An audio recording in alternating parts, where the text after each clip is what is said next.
করতে সক্ষম হয়েছে।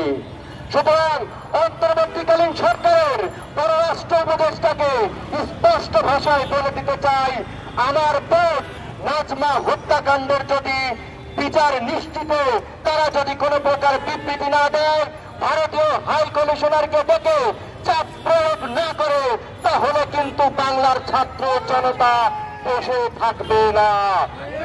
আমরা বলে দিতে চাই, ফেলানি থেকে নাজমা খুন খুন হত্যা ধর্ষণ বাংলাদেশের ছাত্র জনতা মানবে না। বাংলাদেশের জনগণ দিল্লির সাথে বাংলাদেশের যত অসম চুক্তি রয়েছে সেই অসম চুক্তি অনতিবিলম্বে বাতিল চায়। বাংলাদেশের মানুষ আত্মমর্যাদা নিয়ে বেঁচে থাকতে চায়। সার্বভৌমত্বের প্রশ্নে, মানচিত্রের প্রশ্নে দিল্লিকে একটু ছাড় দেওয়া হবে না। সর্বোপরি আমার বোন নাজমা হত্যাকাণ্ডের সুষ্ঠু বিচারের দাবি জানিয়ে আমি আমার বক্তব্য শেষ করছি। ধন্যবাদ সবাইকে।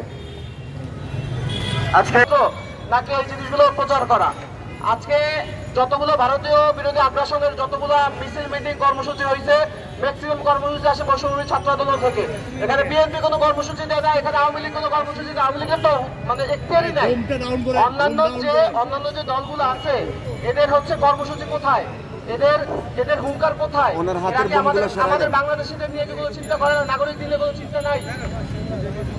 একই সাথে আমি বলতে চাই, আমাদের যে আজকে 28 বছর বয়সী নাজমা আপাকে মানে প্রথমত ওনাকে মানে রেপ করা হয়েছে, ওনার মাথা নুড়ি পাথর দিয়ে মিশিয়ে দেওয়া হয়েছে।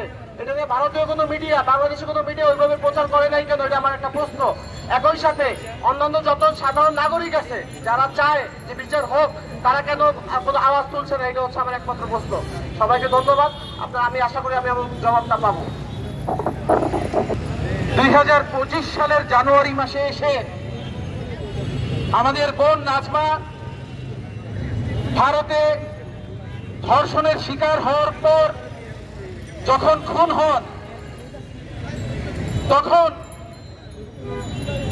আমরা দেখি এই যে হত্যা, এই যে ভারতে বাংলাদেশি হত্যা কিংবা ভারতীয়দের হাতে কোনো বাংলাদেশির হত্যা বা খুন আজকের কোনো বিচ্ছিন্ন ঘটনা নয়। বাংলাদেশে স্বাধীনতার পর থেকেই ভারত এই দেশের জনগণকে তাদের নিজেদের দেশের সেকেন্ড ক্লাস নাগরিকের মতো করে মনে করে ইচ্ছা মতো খুন এবং ব্যবহার করেছে। বর্ডারে বছরের পর বছর প্রতি বছর শত শত মানুষকে তারা নির্বিচারে গুলি করে হত্যা করেছে, যার কোনো বিচার তো দূরের কথা। এই বাংলায় তারা যে প্রক্সি গভর্নমেন্ট বসিয়ে রেখেছিল, তারা কখনো বিচারটাও চায়নি, বরঞ্চ সেই খুনে তারা নিজেরাও ইন্ধন জুগিয়ে গিয়েছে। অসংখ্য অসম চুক্তি থেকে শুরু করে বাংলাদেশকে তারা এক গরজ রাজ্যে পরিণত করে রেখেছিল। কিন্তু আমরা স্পষ্ট ভাষায় ঘোষণা করতে চাই, 1971 এবং 2024-এর যে জুলাই গণ অভ্যুত্থান, এই দুইটা সিগনিফিকেন্স আছে।